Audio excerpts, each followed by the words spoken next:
et à toutes d'être présents aujourd'hui pour la première conférence organisée par la librairie Scientia dans le cadre de ce salon. Merci Monsieur Gilbert d'avoir accepté notre invitation et merci à Clotilde Vallée qui est étudiante en 3e bachelier en sciences humaines et sociales. Elle compte faire un master en journalisme à l'ULB l'année prochaine et donc elle va animer la rencontre avec moi qui suis employée à la librairie Scientia. Pour cette rencontre, nous allons suivre plus ou moins le plan du livre de Monsieur Gilbert. Juste un passage au JT, livre qui dédicacera à l'issue de la rencontre. Dans un premier temps, on verra quel est son rôle au sein du JS. Le JS, pour rappel, c'est le groupe d'experts en charge de l'exit strategy qui a été mis en place par le gouvernement après l'annonce du lockdown en mars 2020. On s'interrogera aussi peut-être sur la légitimité et le pouvoir des experts dans les décisions prises par le gouvernement. Et enfin, le rôle des médias et de la communication en général et aussi la communication au sein du gouvernement. On terminera par le bilan qu'il tire de son expérience et on lui demandera son avis sur la situation actuelle. On terminera par quelques questions-réponses. Je vais vous demander dans un premier temps, si vous voulez bien, de vous présenter votre formation, vos recherches passées et présentes, ainsi que vos fonctions actuelles au sein de l'ULB. Très bien. Je le fais d'ici ou bien vous préférez que j'aille au micro? Micro? C'est mieux? Oui. Bon, on va se mettre. Oui, voilà, on va s'alterner. Alors, donc, c'est vrai que j'ai rarement le temps de présenter un petit peu plus ce que je fais, puisque on me connaît surtout par des interventions où on dit juste comme ça mon titre, qui varie parfois selon les médias. Donc en fait, ça fait à peu près, donc je fais la recherche depuis, en fait après mes études, j'ai fait 2 années de chercheur visiteur à Oxford, plutôt dans le domaine je travaille sur les insectes ravageurs, mais déjà avec des approches, je dirais plutôt des phénomènes d'épidémie qui sont causés par ces insectes ravageurs. Et puis j'ai fait ma thèse à l'ULB jusqu'en 2001. Et après ça, j'ai fait la suite de ma carrière scientifique à l'ULB. Et ma thèse était aussi sur un insecte ravageur. Et je suis passé à l'épidémiologie à partir de 2004-2005, dans le cadre de l'épidémie de grippe aviaire qui se déroulait en Asie à ce moment-là. J'avais pas mal de contacts de recherche avec des gens qui travaillaient à la FAO, qui est l'Organisation mondiale pour l'alimentation, et qui étaient très intéressés par les approches méthodologiques qu'on avait développées dans notre unité de recherche pour les appliquer à la compréhension des phénomènes épidémiques en matière de grippe aviaire. Et donc c'est à partir de ce moment-là que j'ai mis le doigt, je dirais, dans l'engrenage des recherches en épidémiologie, à partir de 2004. Et puis ça ne s'est jamais arrêté, parce que c'est vraiment ça qui est devenu l'essentiel de mes recherches propres d'abord, et puis des recherches de mon groupe de recherche ensuite. Et donc je dirige depuis 2016 un groupe de chercheurs qui s'appelle le Laboratoire d'épidémiologie spatiale à l'ULB. Et en termes de carrière, j'ai eu, à partir de 2006, un mandat permanent du FNRS. Et donc, pour ceux qui ne le savent pas, donc le FNRS finance en fait des chercheurs qui sont hébergés dans les universités de la communauté française Wallonie-Bruxelles. Et depuis 2 ans maintenant, je suis directeur de recherche FNRS hébergé à l'Université libre de Bruxelles. Donc ça, c'est mon parcours plus académique. Et alors, effectivement, les choses se sont un peu précipitées au moment de la pandémie, avec cette participation au groupe d'experts, toutes ces activités autour des médias. Et à la suite de ça, quand j'ai quitté un peu ce qui était l'aide à la décision, on m'a proposé le poste de vice-recteur à la recherche à l'ULB, poste que j'ai pris il y a à peu près un peu plus d'1 an. Et qui, en fait, entre ça et la communication Covid, ça absorbe l'essentiel de mon temps. J'ai plus beaucoup de temps de faire la recherche moi-même pour le moment. Mais c'est Simon Delicourt qu'on voit quand même pas mal dans les médias aussi. Il était assez présent sur RTL pour expliquer un petit peu les choses. Qui a repris, je dirais, la coordination et la supervision scientifique de mon laboratoire pendant la durée de mon mandat. Voilà. Donc ça, c'est les quelques mots qui permettent de resituer un peu les choses dans un contexte plus général. On va laisser les personnes qui viennent d'entrer s'installer.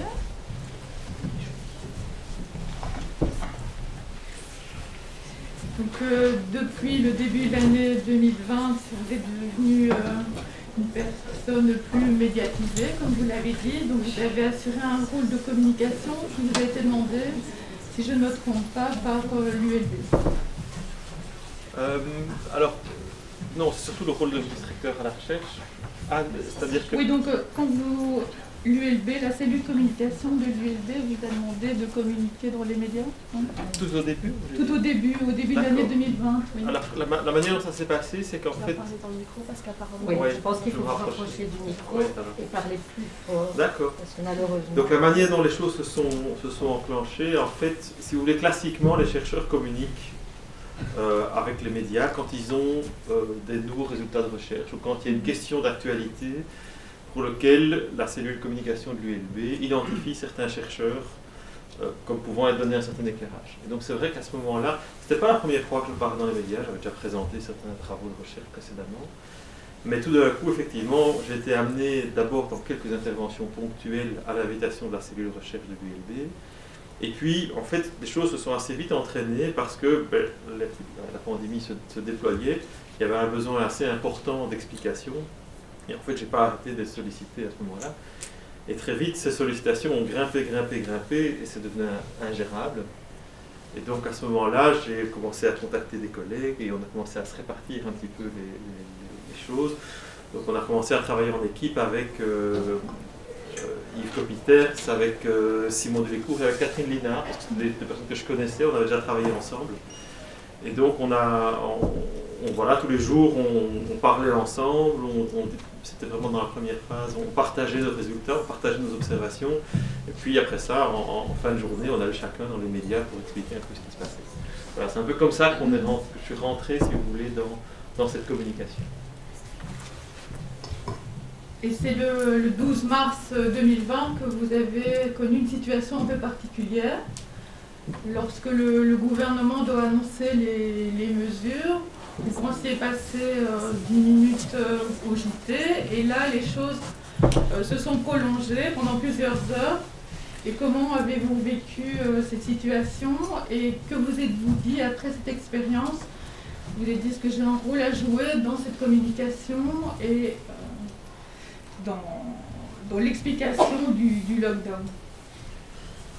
Donc, oui, c'est un petit peu ça qui donne en fait finalement le titre au livre. Hein. Donc cette anecdote, j'ai choisi ce titre parce que c'est vraiment un moment charnière effectivement dans cette communication. C'est-à-dire que auparavant, effectivement, j'avais déjà conscience que c'était important d'expliquer ce qui se passait, mais les choses étaient un petit peu plus distantes.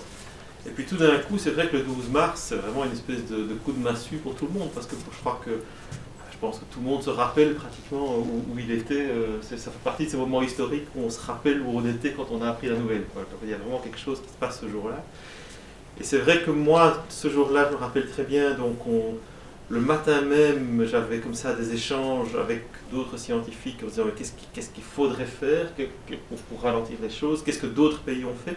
Il n'y avait que très peu de pays à ce moment-là qui avaient de l'avance sur nous, mais il y en avait quelques-uns quand même, notamment la Corée du Sud, qui avait réussi à ralentir déjà les choses par des mesures assez fortes qui avaient été prises. Et donc, on avait déjà eu des discussions dans la journée, et on sentait bien qu'il y avait quelque chose qui se préparait d'assez important au niveau des scientifiques. Et puis, effectivement, j'arrive au journal télévisé à l'invitation de François de Brigode pour parler dans le JT, et puis on attend, tout le monde attend à la fin de ce Conseil national de sécurité, et puis ça s'éternise. Et ce que je n'avais pas raconté jusqu'au moment où je le raconte dans le livre, c'est le fait qu'il y avait ma fille qui attendait qu'on termine, et puis qu'à un moment, on a eu assez à rentrer à la maison, parce que ça traînait trop longtemps. Mais c'est vraiment à la fois un moment charnière, parce qu'on rentre tout d'un coup dans cette pandémie. Je pense que pour tout le monde, c'est vraiment le moment d'entrer dans cette pandémie. Et il y a vraiment un avant et un après cette soirée du 12 mars. Et puis ce titre aussi, je pense qu'il y a plusieurs choses que j'ai voulu expliquer au travers de ce titre. C'est à la fois, c'est en lien avec cette anecdote, mais la deuxième chose, c'est que c'est aussi une mise en abîme de ce que cette crise a été pour tout le monde. Je pense qu'on s'est tous dit, oui, ok, il va y avoir le lockdown, et puis après ça, d'ici un mois, on va pouvoir reprendre nos vies normales quand ce sera passé. Et on espérait tout ça, mais en fait, au lieu d'une crise courte, rapide, on est rentré dans une espèce de marathon. Donc encore aujourd'hui, on a du peine à s'extraire, on a de la difficulté à sortir. Et je dirais la troisième chose que ce titre exprime aussi, c'est le fait que je pense que les experts ne sont pas des gens qui sont venus avec une volonté de rester, si vous voulez. Ils sont là, ils viennent et ils s'expriment par rapport à un besoin spécifique. Et le jour où il n'y aura plus cette pandémie, qui aura une place aussi importante dans la société, ben, ils retourneront à leur vie professionnelle. Ils n'ont pas vocation à rester comme peuvent être certains hommes ou femmes politiques qui sont là dans le paysage médiatique de façon beaucoup plus durable. Voilà, donc ça c'est vraiment les trois éléments qui ont amené ça, mais c'est vraiment parce que ça marque surtout cette entrée en pandémie pour tout le monde. Vous êtes passé de cette communication ponctuelle à un rôle un peu plus précis de décision en intégrant un groupe d'experts, le JS. Vous avez joué un rôle. Vous pourriez nous expliquer ce qu'est le JS, sa composition, le rôle qu'il joue et alors peut-être quelques critiques émises vis-à-vis de cette composition, de ce rôle. Alors, donc, ce GAY, c'est vraiment à l'initiative de la Première ministre que ce groupe d'experts avait été rassemblé. Alors, je pense que ce qu'elle sentait bien qu'il y a des groupes d'experts préexistants au niveau de la santé publique, au niveau du SPSS santé publique, mais elle sentait bien que la question qu'on allait devoir traiter était beaucoup plus large que simplement la question biomédicale, puisqu'il s'agissait, en fait, après être passé en lockdown, de redémarrer la société, mais de la redémarrer, je dirais, de façon sûre du point de vue de la transmission, sans que ce redémarrage ne refasse repartir complètement la pandémie. Et donc elle avait assemblé ce groupe d'experts, je dirais, qui était pour moitié composé de gens qui travaillent dans le domaine biomédical au sens large, donc virologues, épidémiologistes, principalement et médecins. Donc il y avait je dirais parmi les biomédicaux, je dirais, il y avait Rick Avlich, Mark Van Ranst, Manuel André, Neil Hens et moi-même. Et puis un groupe de 5 personnes qui, eux, je dirais, représentaient plutôt tous les éléments socio-économiques, la vie en société, et aussi les aspects juridiques. Donc il y avait pour ça, il y avait Johnny Theis, Mathias de Watripon, Pierre Wunsch, Céline Nieuwenhuis et je ne sais plus, ça reviendra après évidemment, qui était une juriste qui a beaucoup travaillé avec l'Union européenne, qui à la fois pouvait penser l'articulation avec l'Union européenne, de nos actions avec l'Union européenne, mais aussi tous les aspects plus juridiques qui nous concernaient. Et donc ce groupe, effectivement, il y avait certaines compétences qui étaient peu représentées, par exemple, celles qui ont trait à la vie sociale, la vie en société, les comportements, des choses comme ça. Et ça, c'est vrai que c'est quelque chose qui nous a manqué à certains moments dans les conseils qu'on pouvait formuler. Il y a une autre compétence qui était très peu représentée, c'est tout ce qui tourne autour de la santé mentale. Or, on a vu dans cette crise, comme c'est une crise qui était au départ essentiellement une épidémie causée par un virus, mais on pense qu'il faut mettre des gens qui travaillent là-dessus. Mais comme ces mesures s'inscrivent dans la durée, deviennent dures à tenir pour beaucoup, mais effectivement, il y a des questions de santé mentale qui surgissent, qui deviennent en fait très importantes pour beaucoup de personnes. Et là, c'est vrai qu'on a ressenti ce manque dans le temps. Et alors, c'était vraiment ce qui était très compliqué, c'est qu'on est arrivé, on a été invité à rejoindre ce groupe. On était en plein lockdown, on savait que de toute façon, on ne pouvait pas redémarrer trop vite. Donc, on avait l'impression d'avoir quelques semaines devant nous, mais on avait l'impression qu'on allait pouvoir faire un travail, je dirais, un peu de fond. Mais en fait, très vite, il fallait tout de suite faire un premier rapport avec une première prise de position. Et donc, très très rapidement, on s'est retrouvé entraîné dans un travail où il y avait chaque fois des réunions, un rapport, des réunions, un rapport, des réunions, un rapport. Et avec tout ce qu'il fallait aussi organiser de consultations avec différents secteurs.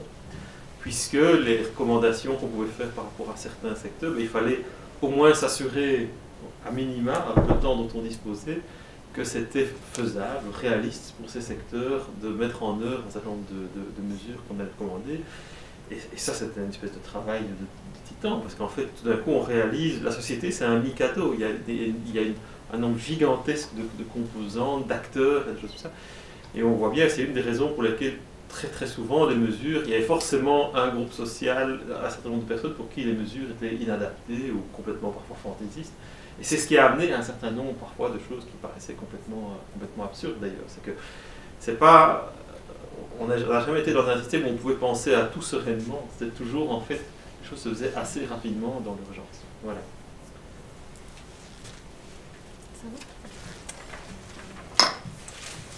Du coup, vous parlez un peu de ce groupe d'experts, mais comment se déroulaient les réunions?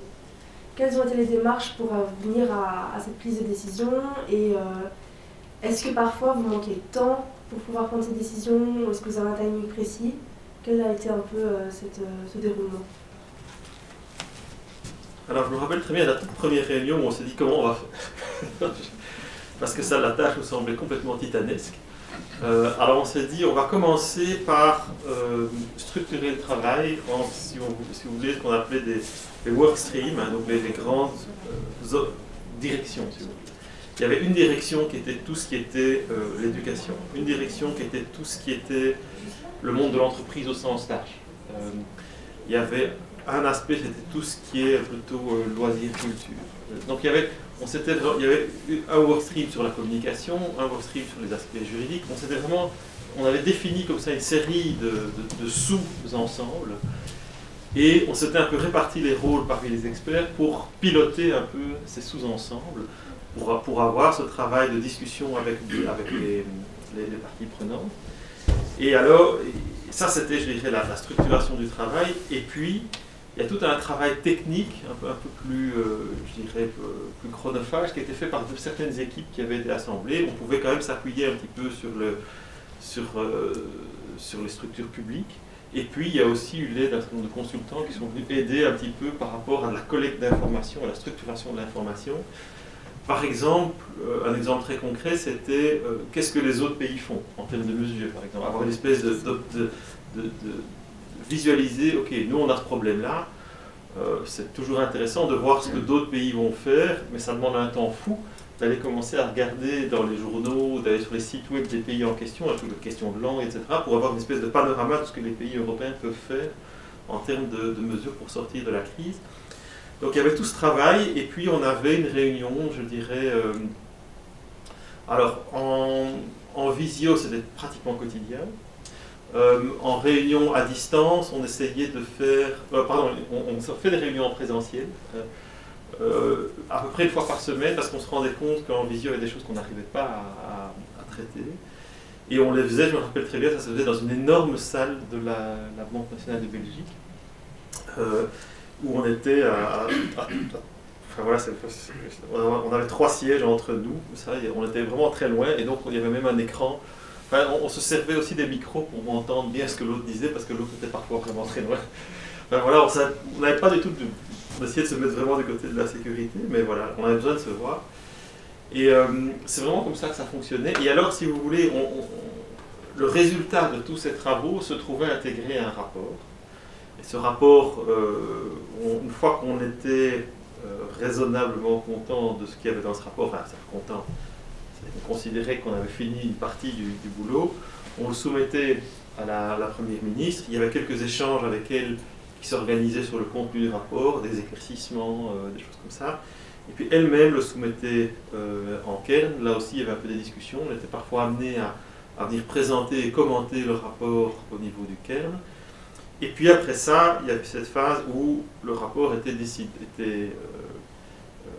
présenté, et les recommandations étaient présentées au Conseil national de sécurité, et c'est là que les décisions politiques se prenaient, puisque c'était l'instrument principal de décision et de communication qui avait été mis en œuvre.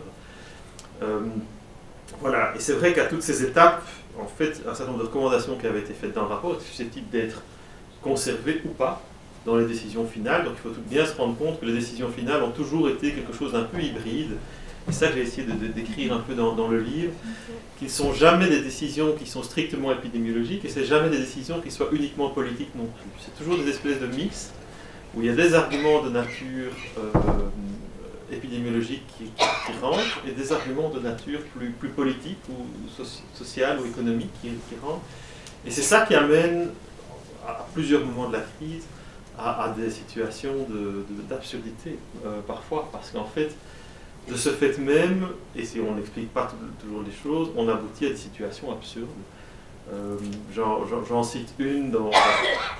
Chacun, je pense, peut se rappeler des situations absurdes dont il a pu rire ou s'étonner ou tout ça. Moi, je me rappelle de celle à Bruxelles, à un moment où pour pouvoir enlever son masque, il fallait entrer dans un café, parce qu'il était obligatoire en rue et pas dans les cafés. Mais présenté comme ça, c'est tout à fait absurde, mais du point de vue des politiques, à ce moment-là, la logique c'était la suivante. Fermer les cafés aurait eu un impact économique très important pour la ville, pour les commerçants eux-mêmes, les cafés-restaurants.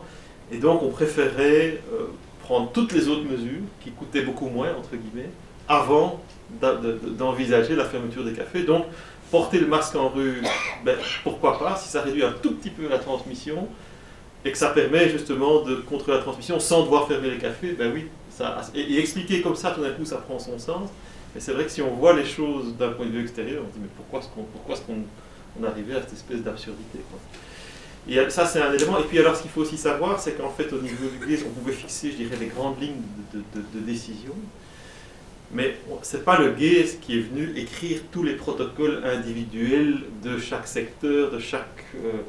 Et donc, comme ça, il y a une armée d'autres personnes dans la fonction publique qui sont chargées de retranscrire ces grands principes dans des protocoles adaptés aux lieux et aux situations.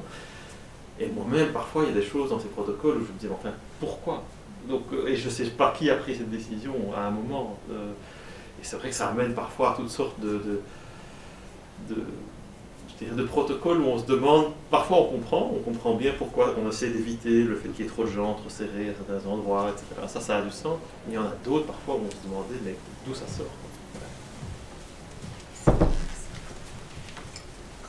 Vous venez un peu de répondre en partie à ma deuxième question, mais c'est pas grave. Du coup, il y a beaucoup de personnes qui ont mis en cause votre légitimité concernant la prise de décision, et il y a eu énormément de critiques aussi en pensant que c'était le groupe d'experts qui avait le pouvoir absolu quand il s'agit de décision, et pas forcément le gouvernement. Enfin, les gens étaient fort partagés entre ce que le groupe d'experts disait et le gouvernement. Et que pouvez-vous répondre face à cette critique qui a été émise du public? C'est une critique d'abord que je trouve très légitime, parce que les experts n'ont pas été élus pour leur mission. Donc ceux qui ont la légitimité démocratique de prendre des décisions, et en particulier des décisions qui impactent la vie des citoyens, c'est les gens qui ont été élus par ces mêmes citoyens. Donc ça, pour moi, les choses sont absolument claires.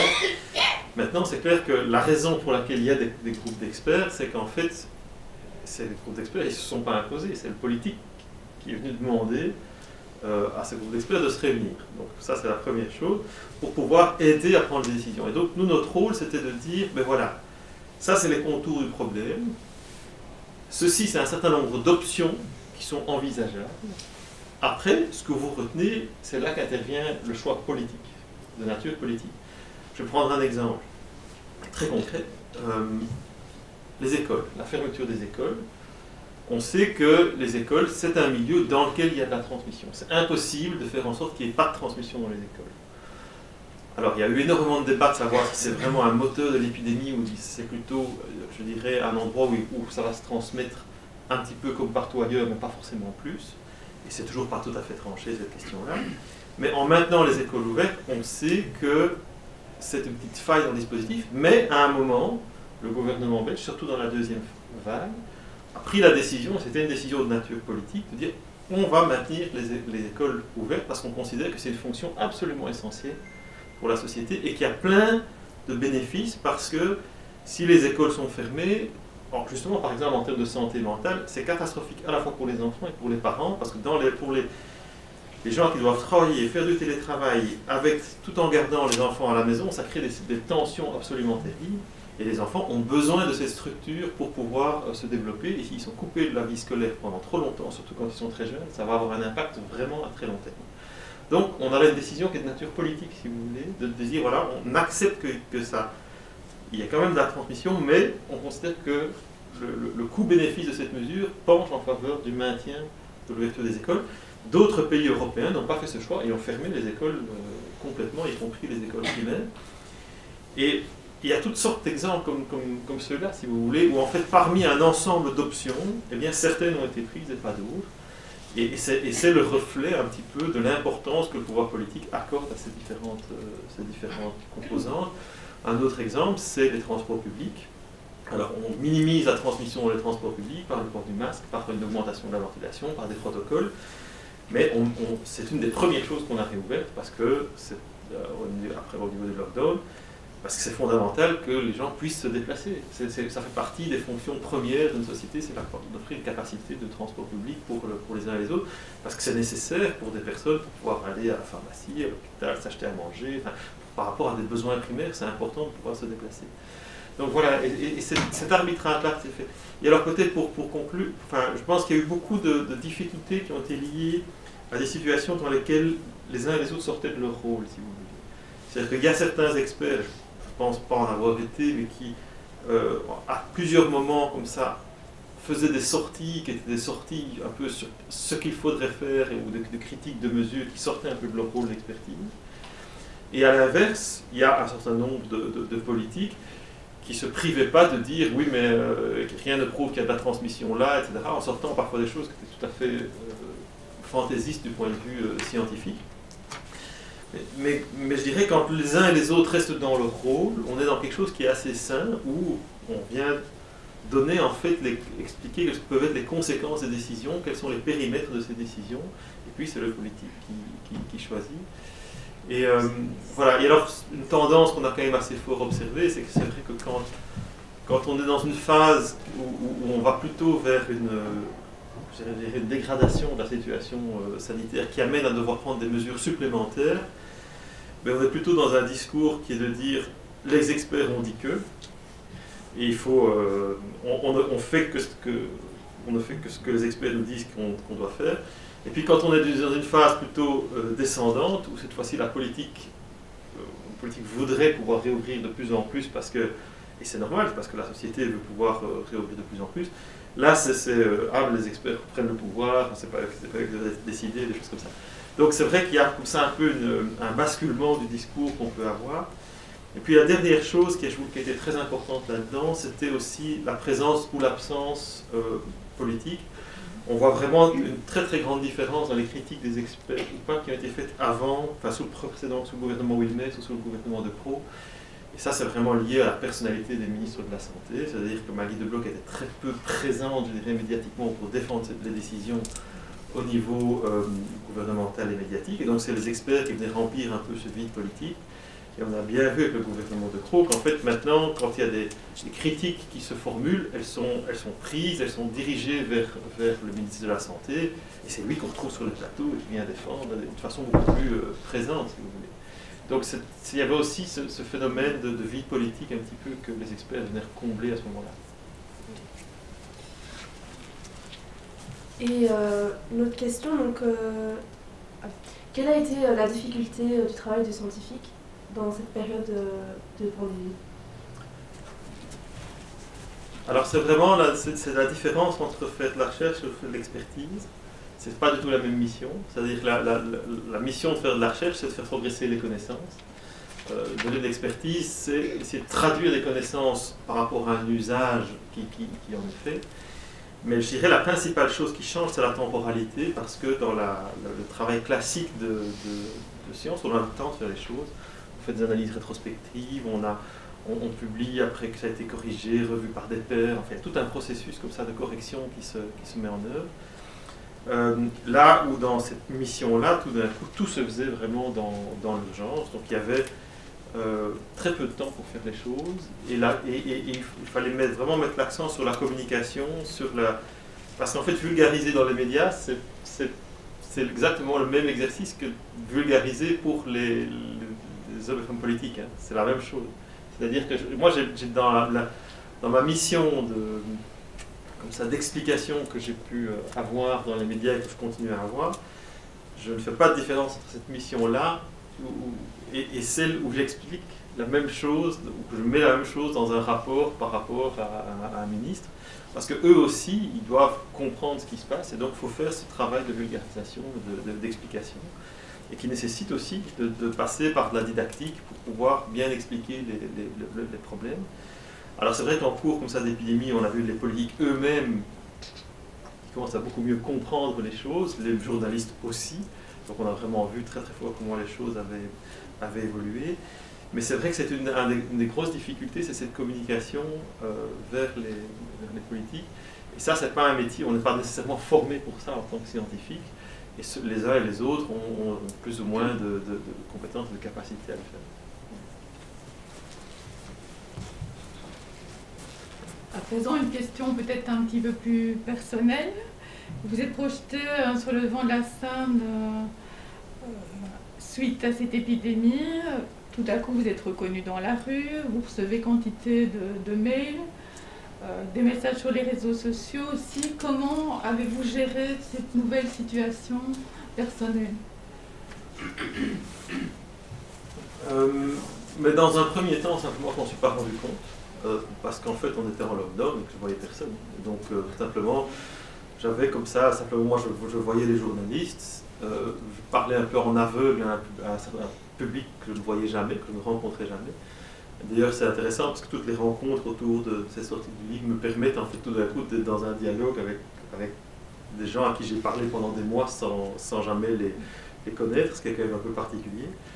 Et puis on ne sortait pas pendant le lockdown, rappelez-vous, on ne voyait personne. On était chacun chez soi, et donc c'était mon cas aussi. Donc moi j'allais sur un plateau, puis je rentrais, et puis je faisais des réunions toute la journée dans les Zooms. Puis de temps en temps, une fois par semaine, j'allais à la Banque nationale de Belgique. Ça c'était mon quotidien pendant 2 mois. C'est très très particulier comme quotidien en termes de vie sociale. Et alors je me suis dit, tiens, j'ai eu comme ça quelques moments où j'allais à la supérette, des fois ils me regardaient bizarrement, mais ça se limitait à ça. Et puis c'est quand on est sorti. C'est vrai que quand on est sorti, c'est tout d'un coup, ça, on marchait dans la rue, puis quelqu'un qui s'arrête et qui klaxonne, et qui nous fait comme ça. Donc, mais il y avait à ce moment-là une vision très très positive, je dirais, des experts, que les choses sont parce qu'en fait, il y avait le lockdown, on était sorti, donc on était dans une phase assez optimiste. Je dirais que les réactions étaient beaucoup plus difficiles après, quand cette crise se prolonge. Alors, à titre personnel, moi, j'ai jamais eu de réaction vraiment négative dans la vie réelle. Les réactions que j'ai eues ont toujours été plutôt positives, gentilles. Ça n'a pas été... c'est juste parfois surprenant, quoi, ou même en vacances, comme ça, de se sentir loin de la Belgique, de tout ça, et puis il y a quelqu'un qui passe, des gens qui passent, qui font « Oh, monsieur Gilbert !» Voilà, ça se limite à ça. Vous en êtes arrivé aussi à l'écriture d'un livre, en définitive, un pas en plus dans votre notoriété, qui vous permet de rencontrer les lecteurs. Comment en êtes-vous arrivé à la lecture de ce livre? Est-ce qu'on vous a proposé d'écrire le livre ou est-ce que c'est une envie que vous aviez émise à un moment donné? Alors je pense d'abord que c'est toujours les deux. Je pense qu'il faut bien l'écrire, le livre, vraiment. Non, donc en fait, moi j'avais eu des contacts avec la maison d'édition du Pire, mais assez, je dirais, à l'issue de la première vague. Mais voilà, c'était une idée qui était restée, je dirais, qui s'était logée quelque part. Et puis à un moment, tout d'un coup, dire, ah tiens, pourquoi pas. Il y a quand même beaucoup de choses qui me semblent intéressantes à raconter, à la fois pour que les uns et les autres puissent mieux comprendre cette épidémie, puissent aussi comprendre qu'il n'y avait pas de solution simple. Parce que je pense que ça, c'est vraiment quelque chose, on a souvent l'impression comme ça, et on voit comme ça passer sur les réseaux sociaux ou même dans les conversations, hein, quantité comme ça de solutions en disant voilà, il n'y a qu'à faire ceci, ou il n'y a qu'à faire cela, ou faisons comme en Suède, ou voilà. Et en fait, c'est important de venir montrer en quoi il n'y a jamais eu de solution simple, il n'y en a toujours pas maintenant. On pensait que la vaccination serait la solution qui nous débarrasserait de tout problème, on voit bien que ce n'est pas suffisant. Et ça, c'est important de bien faire comprendre, parce que si on pense qu'il y a des solutions simples mais qu'elles n'ont pas été mises en œuvre par le gouvernement, on rentre vraiment dans une forme de défiance, parce qu'on se dit mais pourquoi est-ce qu'ils ne font pas ça alors que le problème pourrait être réglé? Ce sont donc forcément des incapables, et donc c'est légitime qu'on puisse se révolter contre ça, etc. Or, en fait, ce n'est pas le cas. Si la plupart des pays adoptent des mesures qui finalement sont relativement similaires, même s'il y a un peu de différence d'un pays à l'autre, c'est parce que tous les pays sont confrontés aux mêmes problèmes et que les problèmes ont les mêmes composantes et qu'il n'y a pas de solution simple. Donc ça, c'était vraiment important pour moi de le communiquer. Donc il y avait cette volonté-là. Et puis je dirais au fur et à mesure du temps, voilà, l'envie m'est venue de m'atteler à cette tâche-là. Mais c'était vraiment plutôt une volonté de partager les réflexions et que chacun puisse bien, et un objet pour bien comprendre ce qui s'est passé. Parce que je pense que ça reste vraiment pour tout le monde un événement tout à fait unique et historique. Et je pense que c'est important de comprendre qu'est-ce qui a mené à ça. Et de pouvoir fournir les éléments de compréhension à chacun, c'était vraiment ça l'objectif principal de ce livre. Et c'est intéressant parce que même encore très récemment, comme ça, j'ai quelqu'un qui écrivait en disant voilà, l'épidémie reprend, etc. Mais c'est le bon moment pour le lire parce que ça permet de comprendre les dynamiques épidémiques et des choses comme ça. Donc j'ai eu des retours où même par rapport à la situation actuelle, ça permettait de mieux comprendre un certain nombre de choses. Alors c'est vrai qu'il y a la question par exemple de la vaccination n'est absolument pas abordée dans l'ouvrage parce que au moment où je l'ai écrit, c'était entre mars et juin dernier. Bon, la vaccination était occupée à se déployer. On se disait ok, on va rentrer dans une autre phase, mais on n'est pas encore tout à fait sorti du problème. Et on manquait aussi de recul à ce moment-là sur où est-ce que ça allait nous amener en termes d'efficacité. Donc c'était difficile d'en parler encore à ce moment-là, mais il y aurait beaucoup de choses à en dire, mais voilà. Donc, quand on parle de médias, on parle également de communication. Vous allez être confronté à différents formats de communication, des formats à la radio, à la télévision, des rencontres plus longues. Qu'est-ce qui vous... comment gérez-vous cette communication quand on vous demande par exemple de réagir à chaud en 2-3 minutes? Je pense que vous préférez des formats plus longs et pouvoir apporter de la nuance. C'est pas toujours facile de réagir à chaud. Et comment avez-vous géré ça? Alors je pense il y a moyen de s'adapter à tous les formats. En fait, quand je vais si je réponds à l'invitation de journal télévisé, quel que soit le journaliste, je sais très bien que je vais avoir 2 ou 3 minutes pour faire passer quelque chose. Et ça fait partie du job, entre guillemets. Alors effectivement, je crois que n'importe quel scientifique va préférer avoir plus de temps pour mieux expliquer. Mais en même temps, je comprends très bien qu'à une heure de grande écoute, on ne peut pas prendre un temps considérable pour ça. Ce qui est le plus inconfortable, c'est quand on se retrouve, je dirais, dans des émissions où on est mis comme ça.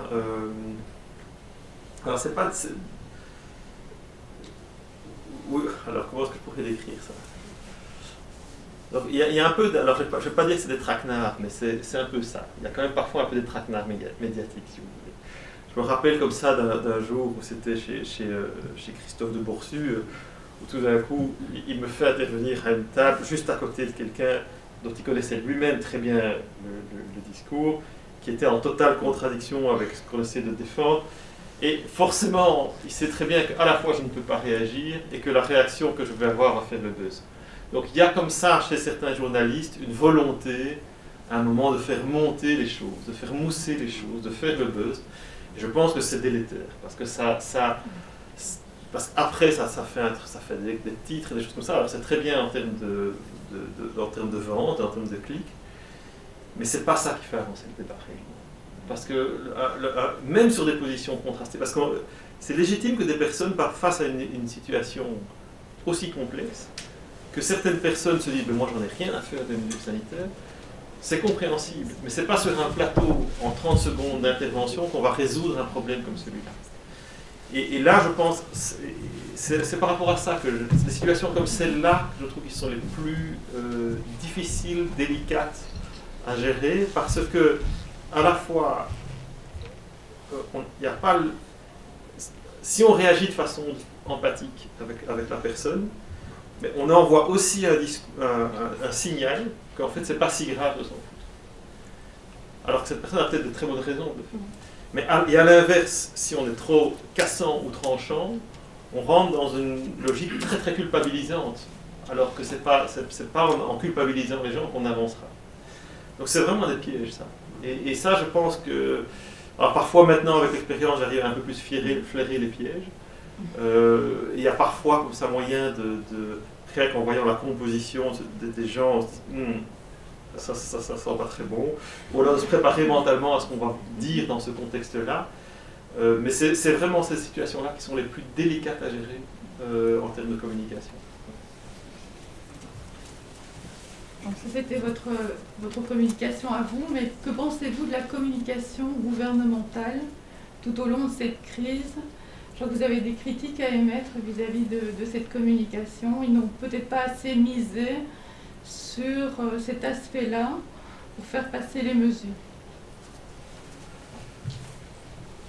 Oui, mais donc ça, je pense que les personnes même qui ont été à la manœuvre, si vous voulez, dans les périodes les plus tendues, si on les interroge elles-mêmes sur la communication, je ne pense pas qu'il y en aura beaucoup qui diront « Ah oui, on a tout fait bien ».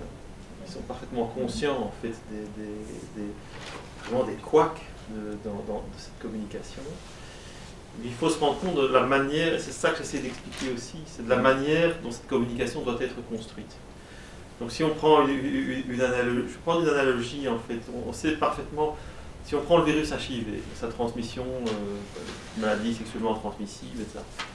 Il a fallu, alors qu'on savait très très bien que le préservatif était un moyen de prévention qui fonctionnait bien, combien d'années il a fallu pour construire tout un discours, toute une communication, pour accompagner cette communication et être sûr qu'elle touche bien le public cible, etc., pour qu'enfin les pratiques se modifient de façon significative, durable et en ayant un impact sur la pandémie. Ici, tout d'un coup, il faut faire changer les pratiques, il faut faire en sorte que les gens adoptent les pratiques et maintiennent l'adhésion pratiquement au même moment où on prend des mesures. Donc c'est un défi de communication qui est en fait gigantesque. Et là, tout se fait avec une pression telle, si vous voulez, que c'est très très difficile de prendre le temps de penser cette communication. Et donc je parlais un petit peu des processus ou des rapports du Gaze. Donc nous, dès que nos rapports commençaient à être dans une forme numérique, on savait très bien qu'ils fouillaient. C'est-à-dire que tant que c'était des discussions qui se tenaient à la Banque nationale de Belgique, les choses étaient relativement discrètes, secrètes. Mais dès le moment où on avait mis les choses ou les recommandations dans un document écrit, que ce soit un Word ou un PowerPoint, peu importe, on faisait circuler, et puis il ne fallait pas 6 heures pour qu'on sache qu'il avait fuité dans un média ou l'autre. On n'a jamais très bien su d'où venait la fuite. Ça pouvait être parmi les groupes d'experts, ça pouvait être parmi certains membres du Cairn, enfin, parmi toutes les personnes qui étaient amenées à le recevoir pour avoir une première réflexion autour de ça. Mais alors du coup, forcément pour le gouvernement, ou même pour Sophie Wilmès, comment est-ce qu'elle pouvait faire? Dès le moment où la communication a fuité sur ce que vont être les mesures, dès le moment où les décisions sont prises au niveau du Conseil national de sécurité, on a très très très peu de temps pour penser à la communication. Une fois que les décisions sont prises, ils ne vont pas dire bon ben maintenant on va attendre 3 jours, on va bien réfléchir à la manière dont on le communique, et puis dans 3 jours on fera un communiqué de presse. Personne va, ça marchera pas. Le truc a déjà fuité, parce que tous ceux qui sont au Conseil national de sécurité envoient des messages en même temps à leurs contacts journalistes avec qui ils ont des affinités. Et donc, la communication, elle serait faite par les médias. Donc, autant prendre la main, essayer de la faire, mais ça se fait avec très très très peu de temps. Et donc, la plupart des gros couacs de communication sont liés en fait à ce phénomène d'urgence. Après, il y a un autre aspect, et ça c'est un aspect que je dirais plus structurel, c'est comment est-ce qu'on pense la communication institutionnelle pour aller convaincre de l'importance en fait, d'un certain nombre de gestes barrières, des choses comme ça. Et là, c'est un problème assez classique en santé publique d'aller toucher des publics qui sont en fait beaucoup moins, vis-à-vis desquels il y a des barrières en termes de communication, parce qu'ils n'ont plus de médecins généralistes, parce qu'il y a des obstacles culturels, parce qu'il y a des obstacles sociaux. Donc il y a des tas d'obstacles qui se mettent entre ceux qui émettent la communication et ceux qui sont censés la recevoir, qu'il faut franchir, mais ça, c'est pas nouveau. C'est des problèmes qui sont connus par les acteurs qui travaillent dans le domaine de la santé publique. Tous les messages de prévention contre le tabac par rapport au tabac, par rapport à l'alimentation, se heurtent aux mêmes obstacles. Il y a toujours, et ça, c'est pas facile, ils sont pas faciles à franchir du jour au lendemain.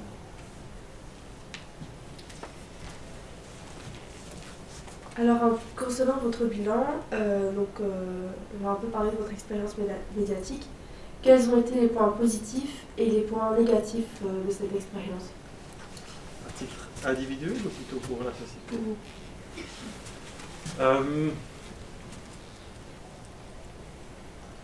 pour moi, c'est une expérience passionnante. Je veux pas, alors c'est une expérience dramatique, mais en termes scientifiques, c'est une expérience passionnante de tout d'un coup d'être plongé comme ça dans cet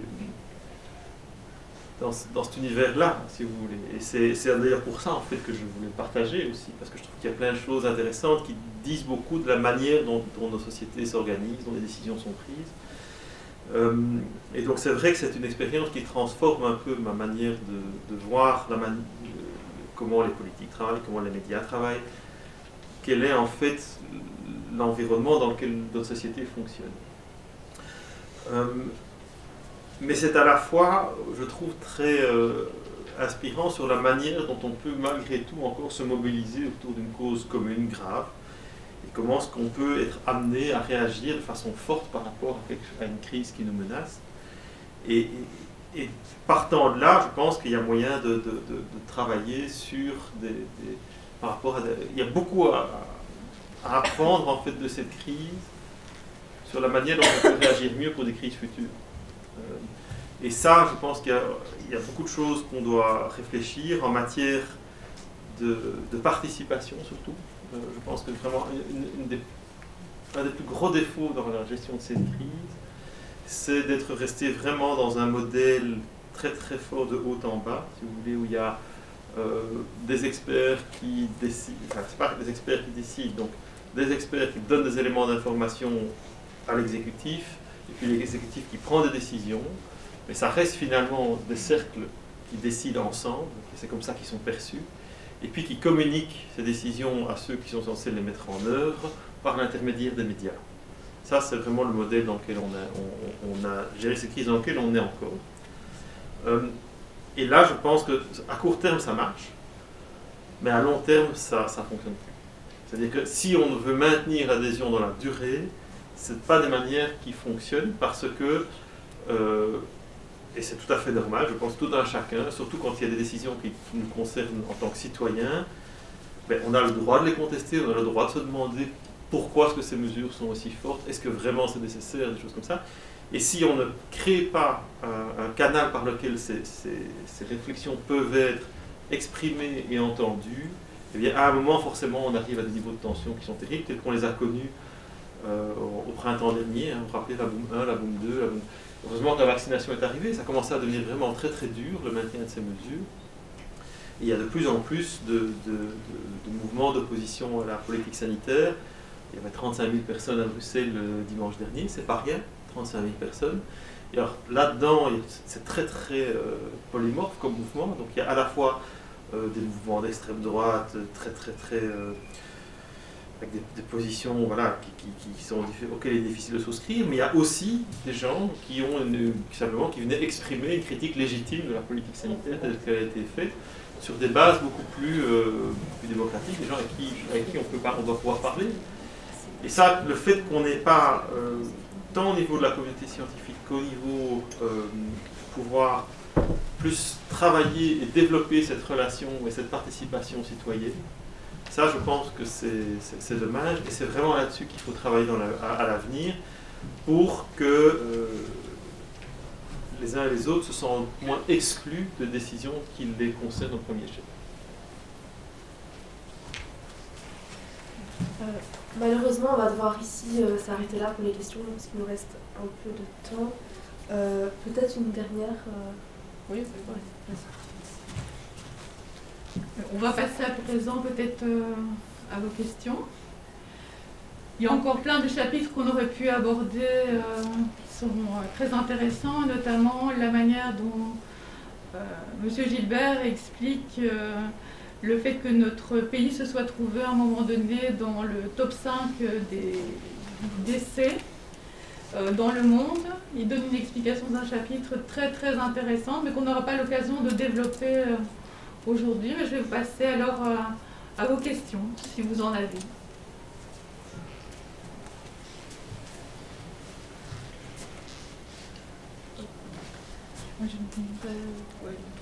Changeons de contexte, vous avez les ingrédients pour un magnifique thriller.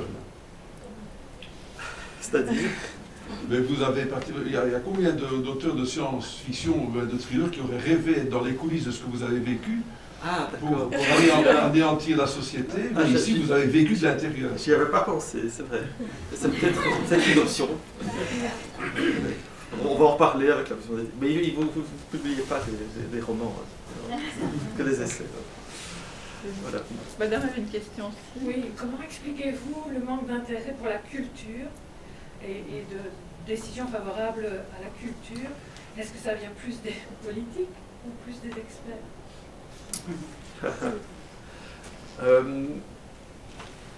C'est clair. Alors, là, et je ne le dis pas, je peux l'étayer. C'est-à-dire que c'est...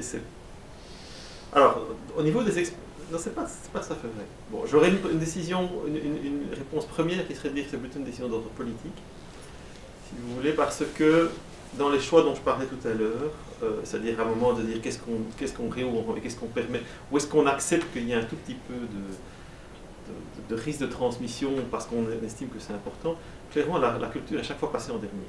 C'est très très spectaculaire. Et d'ailleurs, moi-même, je me suis à un moment élevé contre ça, j'étais plus au printemps dernier, parce que je trouvais qu'en fait, la culture était très très maltraitée, surtout qu'il y avait parfaitement moyen de faire un événement culturel dans des conditions avec des risques qui sont en fait bien moins importants que dans une école, par exemple, des choses comme ça. Donc il y avait vraiment moyen de limiter très très fort les risques, parce que dans une salle bien ventilée, où tout le monde porte le masque, ou même où on travaille à charge plus faible, le risque de transmission est vraiment très très très très faible. Si vous voulez. Et donc là, moi j'étais à un moment très très inconfortable.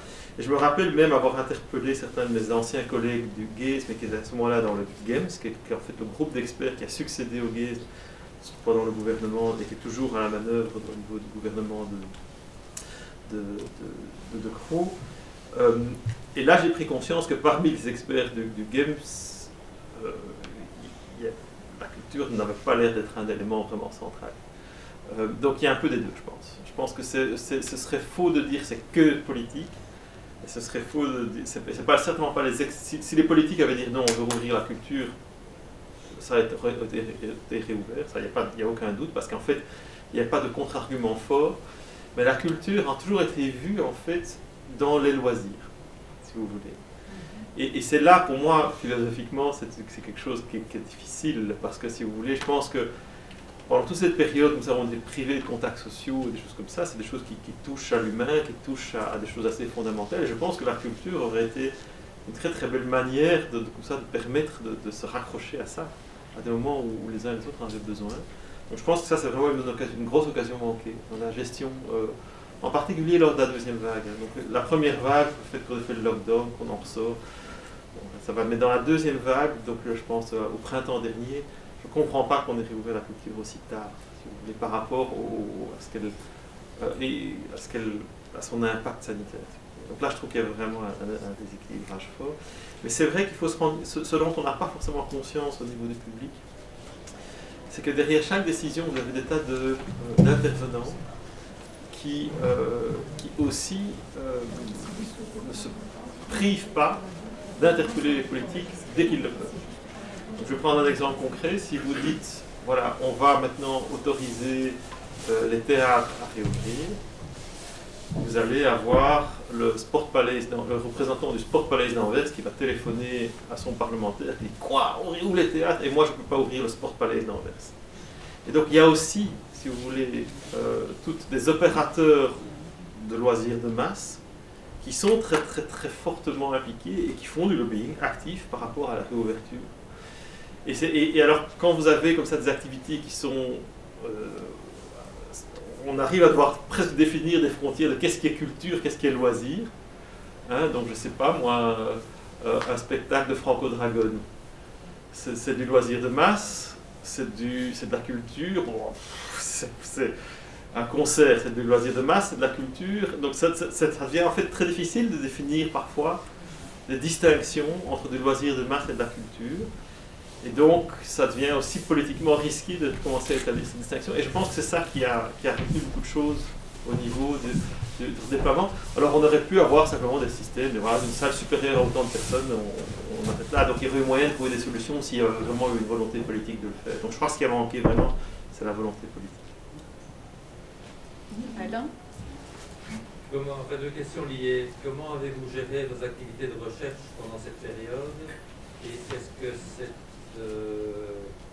cette expérience vous a apporté quelque chose par rapport à votre activité de recherche? Alors ça c'est très clair, dans l'activité de recherche, depuis 1 an, moi-même j'en fais plus. Donc depuis mars dernier, alors c'est pas tout à fait vrai que j'en fais plus, c'est-à-dire que je suis encore co-auteur de certains articles, quand je fais de la supervision scientifique dans mon équipe, mais même cette partie-là, je ne peux plus y consacrer qu'à demi-jour, 1 jour par semaine, grand maximum. Et c'est Simon Delicourt qui a repris vraiment la supervision scientifique du labo pendant cette période. Mais par contre, la deuxième partie de votre question est très intéressante. C'est-à-dire que j'ai appris énormément aussi ici, qui permet de mieux comprendre en fait aussi la nature humaine de l'épidémie. Une des grandes erreurs en épidémiologie, c'est considérer qu'on est dans quelque chose qui est uniquement une question biomédicale. Or, une épidémie, c'est un objet qui est à la fois biologique, mais aussi et surtout social. Et en fait, je crois qu'il y a un épidémiologiste qui a dit une épidémie, c'est 70% de social, 30% de biologie. Et ça, c'est très très très important à comprendre, parce que quand on ne comprend pas ça, en fait, on prend parfois de mauvaises décisions. Et alors, je vais prendre il y a un exemple très concret, si vous voulez. C'est-à-dire que jusqu'il y a quelques jours, moi-même, il y a une semaine, je ne comprenais pas très bien ce qui se passait au niveau de la transmission pour le moment. Pourquoi c'était dans les communes les plus vaccinées qu'il y avait la transmission augmentée le plus, ce qui était complètement contre-intuitif par rapport à ce qu'on sait être une efficacité de la vaccination qui est toujours là, même si elle a diminué. Jusqu'au moment où j'ai reçu des données qui me montraient qu'en fait, effectivement, que quand on mesure les choses, les vaccinés ont en moyenne 2 fois plus de contacts potentiellement infectieux que les non vaccinés. Et ça, donc, c'est vraiment, tout d'un coup, on dit, ah ben voilà, maintenant on peut comprendre, c'est que si l'efficacité vaccinale maintenant a diminué, en fait on s'est retrouvé maintenant dans une situation où l'excès de risque par rapport aux non vaccinés que les vaccinés ont n'est plus compensé par la diminution de risque que la vaccination procure. Pendant l'été, cette diminution de risque, elle était de l'ordre il y avait un facteur 6, c'est-à-dire que le risque d'infection était divisé par 6 si on était vacciné par rapport à non vacciné. Maintenant, on doit être autour de 30 à 40% en termes de diminution de risque. Et donc, cette diminution de risque maintenant est inférieure au fait qu'on ait plus de contacts. Et donc, forcément, dans les communes où il y a plus de vaccinés, la transmission repart légèrement à la hausse. Et donc, c'est un très bon exemple qui montre en quoi, si on prend uniquement la biologie de la vaccination, c'est-à-dire le fait qu'au niveau individuel, on ait un risque plus faible d'être infecté lorsqu'on est vacciné, qui reste vrai, on ne comprend pas la situation, et on ne peut la comprendre qu'à partir du moment où on comprend les comportements et les phénomènes sociaux qui vont avec. Et ça, c'est clairement, en termes pour alimenter la recherche dans le futur, c'est tout à fait déterminant. Je voulais demander quelque chose, mais en fait, c'était à peu près partie du même. Pourquoi ne passe-t-on pas à la vaccination obligatoire? Vous venez d'expliquer, donc, de toute façon, qu'il y avait plus de contacts chez les vaccinés, donc voilà. Mais... Oui, mais donc, c'est une question qui est très récurrente pour le moment. Et c'est une question mais il y a plusieurs raisons, si vous voulez. La première raison, c'est que on n'est pas encore certain que ça réglerait le problème complètement. Et donc, avant de sortir l'artillerie lourde législative que peut être la vaccination obligatoire, il faudrait quand même être assez sûr que ce soit vraiment une solution définitive au problème. Or, ce qu'on voit, c'est qu'au niveau de l'hésitation vaccinale, donc les personnes qui sont non vaccinées, il y a en fait 2 grandes catégories de non vaccinés. Vous avez d'une part des personnes qui sont très très opposées à la vaccination, donc qui sont très convaincues. Donc ce sont des personnes qui ont accès à l'information. Ce n'est pas un problème d'accès à l'information, c'est des personnes qui ont accès à l'information, mais qui pour différentes raisons sont opposées au fait de se faire vacciner. Et puis vous avez un certain nombre de personnes où là c'est plutôt des questions de précarité, de rupture complète avec la médecine, qui sont des personnes qui n'ont plus de vaccination, à part les vaccins de l'enfance, qui n'ont pas de médecin généraliste, qui sont des gens qui sont tout à fait coupés, je dirais, de la médecine de façon générale. Et ces 2 catégories de personnes-là, en fait, la vaccination obligatoire ne changera pas fondamentalement la donne. Parce que ceux qui sont vraiment opposés, ils vont préférer payer une amende à se faire vacciner. Et les autres, est-ce que leur coller une amende va vraiment améliorer leur... D'abord, il va falloir aller les identifier, puis mettre parce que si on a une obligation, il faut prévoir une peine qui soit assortie à l'obligation, sinon on ne sait pas la mettre, ce qu'on appelle voilà, sinon c'est plus une obligation si on ne pense pas ça. Et quelle peine, enfin, on rentre dans des schémas qui sont encore compliqués. Et donc toute la question, c'est quelle est la part des personnes qui sont entre les deux, c'est des personnes qui sont suffisamment hésitantes, mais qui seraient éventuellement prêtes à le faire, et qu'on pourrait récupérer par l'obligation vaccinale. Et cette part-là, elle n'est pas gigantesque. Et donc le bénéfice qu'on va avoir, le bénéfice sanitaire, si vous voulez, par rapport à la difficulté juridique de passer ça, et tout le débat que ça va faire, je pense que c'est ça qui a retenu quand même fort les autorités, et d'autant qu'effectivement, je pense que les autorités étaient assez sensibles au fait que voilà, le vaccin, on est encore toujours dans on appelle cette phase d'observation, c'est-à-dire la phase durant laquelle tous les effets secondaires sont enregistrés dans des bases de données de pharmacovigilance pour pouvoir vraiment avoir une bonne vision la plus complète possible sur l'étendue des effets secondaires rares, y compris ceux qui peuvent apparaître plusieurs mois après le vaccin. Donc prendre une décision comme celle-là alors qu'on est encore en phase d'observation, c'est aussi un petit peu délicat. Nicolas, une question. J'ai une question qui est peut-être autant comportementale que biomédicale. Je pense à l'avenir. Alors, cette pandémie qui nous arrive, on n'est peut-être pas aussi innocent qu'on imagine, c'est peut-être pas un accident, c'est peut-être dû aussi à nos modes de vie. Peut-être que si on s'y fait autrement, ça n'arriverait pas. Mais en plus, je me dis, la sécurité sociale, ça n'a jamais été bien pour nous, les dépenses, etc. Ici, la facture est énorme, il y a une facture qui sort du notaire, il y a le climat, il y a beaucoup de situations qui, je pense, sont un peu liées. Comment la génération prochaine va se remettre de tout ce qu'on a fait, de tous les investissements, toutes les dépenses qu'on a faites, parce qu'on n'avait pas de quoi, soi-disant, nourrir, éliminer la pauvreté dans notre pays. Or, si l'argent qui a été consacré pour la pandémie aurait pu, parce que les montants étaient probablement suffisants pour enrayer complètement la pauvreté dans notre pays, comment va-t-on par la suite nous relever de cette pandémie alors qu'on n'a pas encore vu les factures, elles vont seulement arriver? Oui, alors, il y a plein de sous-questions dans votre question. Donc, je vais essayer de les prendre les unes après les autres. La première, c'est quel est le lien entre notre mode de vie et la pandémie, peut-être. Et là, je dirais que le lien est beaucoup moins clair et univoque que dans le cas d'une autre grande crise qui est liée à notre mode de vie, que peut être par exemple le changement climatique. C'est-à-dire que les pandémies, il y en a eu dans l'histoire humaine, l'histoire humaine est émaillée de grandes pandémies.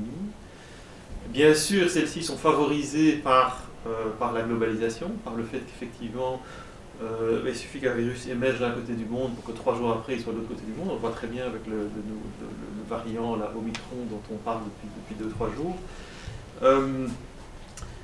Donc ça, c'est vrai que c'est un facteur aggravant, mais dans l'autre sens, notre capacité à détecter les virus, à se mobiliser, à développer des solutions thérapeutiques, des vaccins, etc., c'est aussi accru considérablement.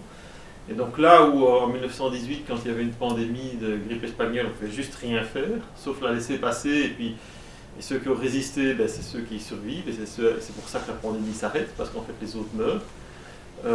Ici on a d'autres options, si vous voulez. Et donc on peut y réagir plus tôt, et il y a quand même eu pas mal entre guillemets, de débuts de pandémie qui ont été arrêtés, et on n'en parle pas. Donc il y a eu le MERS, le syndrome respiratoire du Moyen-Orient, il y a eu le premier SRAS, de certaine manière il avait été interrompu. Il y a le virus Nipah qui a fait des épidémies importantes en Asie du Sud-Est, qui ne sont pas devenues des pandémies parce qu'on les détecte, parce qu'on intervient, et des choses comme ça. Donc on a une espèce de course entre effectivement des facteurs qui favorisent, je dirais, l'émergence et la propagation, mais on a aussi face à ça un certain nombre d'instruments qui sont mobilisés. Ça, c'est la première question. Donc moi, je ne suis pas convaincu qu'on va arriver dans une ère nécessairement de pandémie. Tout comme je suis convaincu qu'on va arriver dans une ère où on va avoir des problèmes importants autour de la question de l'énergie et du climat, me paraissent beaucoup plus indiscutables et difficiles à contourner que la question des pandémies. Donc je ne suis pas trop dans un discours alarmiste par rapport aux pandémies. Maintenant, c'est clair que quand on a des choses comme ça qui viennent se rajouter aux autres crises, on a effectivement un certain nombre de difficultés. Et alors la deuxième partie de votre question, c'est quel est en fait l'impact économique d'avoir investi autant dans cette pandémie par rapport à d'autres questions qui sont publiques.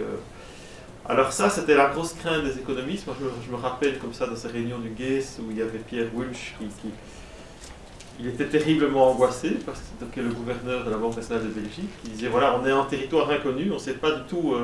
Voilà, toutes les économies européennes sont à l'arrêt. On perd en Belgique 3 milliards d'euros par semaine de lockdown. Donc il faut absolument qu'on en sorte, etc. Mais ce qu'on a vu quand on est sorti, c'est que comme tous les pays, en fait, on fait à peu près la même chose. Il n'y a pas une économie qui n'a pas été impactée et qui tout d'un coup peut booster et exploser par rapport aux autres. Et en fait, les économies se sont remises relativement rapidement, en fait, de ce choc-là, quand on le considère sous l'angle de la macroéconomie. Maintenant, à l'intérieur de ça, ce qu'on sait aussi, c'est que des épidémies comme celle-là ne touchent pas toutes de la même manière, et que les inégalités sociales sont plutôt exacerbées par les phénomènes épidémiques.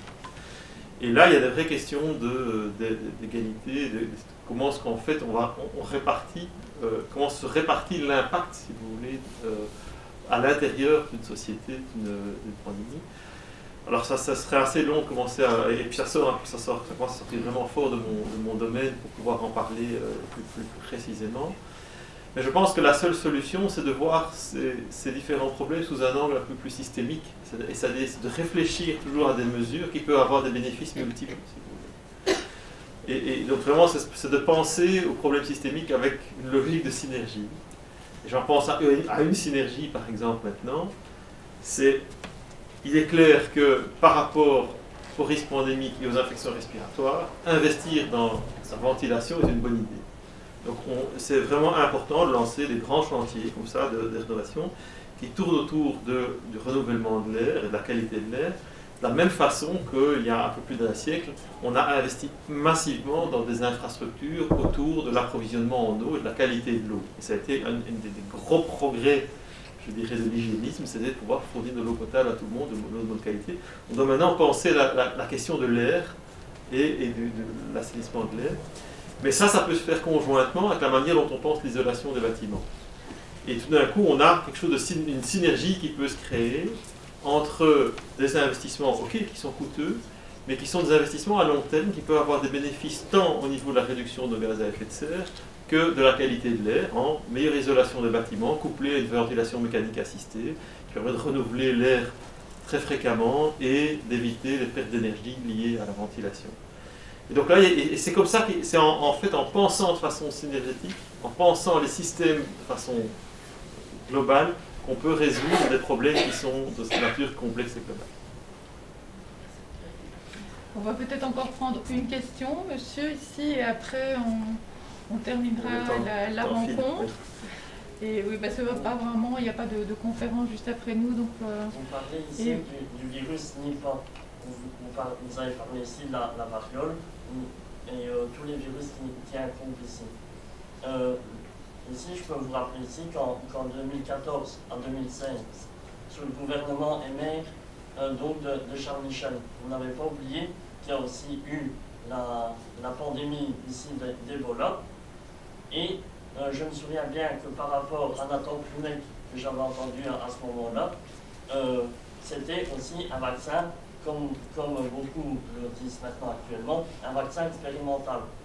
Pourtant, quand Nathan Plumet avait dit on a fait le vaccin ici, mais ça a montré des résultats positifs au niveau de la vaccination. Et c'est pour ça que, comme j'entendais ici madame, ici il y a quelques instants ici, pourquoi la vaccination est obligatoire? Par rapport à quoi? Par rapport à ce que je viens de dire ici, parce que en 2014 à 2016, nous avions eu Ebola, on a eu la chance de ne pas avoir la vaccination ici dans le pays. Oui. Ok. Donc, encore une fois, donc, il y a deux questions qui sont dans la question. Donc, il y en a une sur Ebola. Mais en fait, Ebola, contrairement à cette maladie ici, est en fait une maladie assez facile à contrôler sans vaccination. Parce que la grande différence, c'est qu'au niveau du coronavirus, c'est que vous avez une grande partie de personnes qui font des infections asymptomatiques et donc qui vont propager le virus sans qu'on le sache, sans qu'on les voit. Le virus Ebola est un virus qui est extrêmement virulent, c'est-à-dire que les personnes ne sont pratiquement pas infectieuses sans être malades. Donc les personnes, dès qu'elles sont touchées par le virus, elles commencent à être infectées et ça va tout de suite les toucher très fort dans leur santé. Elles vont se sentir vraiment malades et les taux de décès sont très élevés. Donc en fait, du point de vue épidémique, ce sont des épidémies, alors elles sont très virulentes, donc elles tuent beaucoup de personnes parmi les personnes infectées. Mais pour le virus, c'est beaucoup plus une voie sans issue, parce qu'en fait, les personnes vont être empêchées dans leur comportement et vont arrêter de voir d'autres personnes d'elles-mêmes, si vous voulez. Et ce qui s'est passé en Afrique de l'Ouest, c'est assez particulier, c'est qu'en fait, le virus a émergé dans une région qui n'avait jamais connu d'épidémie d'Ebola, donc les gens ne savaient pas très bien, et donc ne prenaient pas de mesures vraiment de protection particulière. Et il y avait aussi une série de pratiques funéraires qui était propice, je dirais, à la propagation, parce que c'est un virus qui se propage par contact. Donc il n'est pas du tout aérosol comme le virus SARS-CoV-2, donc il faut vraiment... C'est quelqu'un qui a le virus Ebola, en fait, il va avoir du virus qui va sortir de ses muqueuses, au niveau de la sueur, au niveau des yeux, au niveau de la salive, des choses comme ça. Et donc lorsqu'on touche quelqu'un qui est infecté, et qu'après ça on se retouche, c'est comme ça qu'on s'infecte avec le Ebola. Une fois que les populations locales qu'on a réussi à faire passer ce message-là suffisamment bien, le virus il s'éteint tout seul. Parce que quand quelqu'un est malade, il s'isole et les autres ne le touchent pas. Et en fait, une fois que la population a suffisamment compris ça, ça marche. Et donc il n'y a pas besoin de vaccin en fait, pour éteindre une épidémie. Voilà. Pourquoi alors avoir fourni un vaccin à 100% efficace et que maintenant, ici, avec une pandémie de Covid-19, on a presque la même chose ici, sauf que Ebola n'a pas touché heureusement notre pays. Mais j'ai vu par différents articles de la livre ici avec Nathan Plumet qui avait dit ici qu'il y avait l'Allemagne qui avait été touchée, l'Espagne avait été touchée, les États-Unis, les pays d'Afrique. Oui. Donc il y a eu quelques cas qui ont été introduits dans ces pays-là, mais simplement ils n'ont pas donné, il n'y a pas eu de cas après. Donc le virus en fait il n'arrive pas à s'établir parce qu'en fait on le détecte très vite. Et donc il n'y a jamais eu besoin de vaccination pour empêcher ce virus de devenir pandémique. Et ici, par rapport à ce virus-ci, il y a effectivement, c'est beaucoup plus compliqué parce qu'il y a ces asymptomatiques et parce que c'est aussi un mode de transmission par les aérosols. Et c'est ça qui rend la lutte beaucoup plus compliquée parce qu'on peut infecter quelqu'un avec qui on a partagé une même pièce. Et donc même en se tenant à bonne distance, on peut éventuellement infecter quelqu'un, et c'est pour ça que la vaccination est un instrument vraiment important dans une politique sanitaire globale pour pouvoir lutter contre ce virus-ci, là où elle n'est pas indispensable par rapport au virus Ebola. Alors ça peut être un instrument utile, notamment dans certaines régions d'Afrique en fait, où on sait que le virus Ebola, en fait, il a une origine zoonotique. Il circule naturellement dans certaines populations de chauves-souris. Et puis de temps en temps, certaines personnes peuvent être infectées. Et c'est ça qui donne lieu à des débuts d'épidémie. On pourrait très bien imaginer une stratégie de vaccination qui irait vacciner uniquement les gens qui vivent à proximité directe, par exemple, de ces habitats de chauves-souris, de façon à empêcher le virus d'émerger dans ces régions-là. Mais il n'y a aucune raison de vacciner tout le monde contre ce virus-là, si vous voulez. Non, mais en cas où est-ce qu'il y aurait maintenant cette épidémie ici, dans le pays, ce serait à peu près la même chose que ce qu'on a actuellement. C'est ce que j'explique, c'est qu'en fait ça ne pourrait pas se produire. Vraiment. Moi, je vais quand même. Merci monsieur, je suis désolée, on va devoir clôturer la rencontre. Des doutes ici pour en terminer, j'ai quand même des petits doutes, en sachant qu'il y a aussi des gens qui partent dans les pays étrangers, et comme j'avais entendu des épidémiologistes ici sur les tableaux, sur les plateaux publics, le virus peut se déplacer au niveau des personnes et revenir par ici. Mais pour les raisons que j'ai expliquées, en fait, c'est pas un risque vraiment important. Il faut vraiment... Les virus problématiques sont ceux principalement où il y a une composante asymptomatique forte, et contre cela, c'est très difficile de lutter. Voilà. Eh bien, la petite musique de fin. Merci M. Gilbert pour cette rencontre intéressante.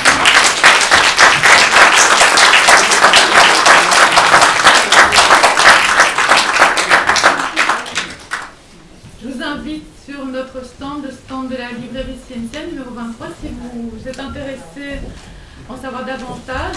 Nous avons abordé seulement quelques questions maintenant et vous pouvez encore rencontrer Marie-Gilbert qui est en dédicace dans 5 minutes. Merci beaucoup.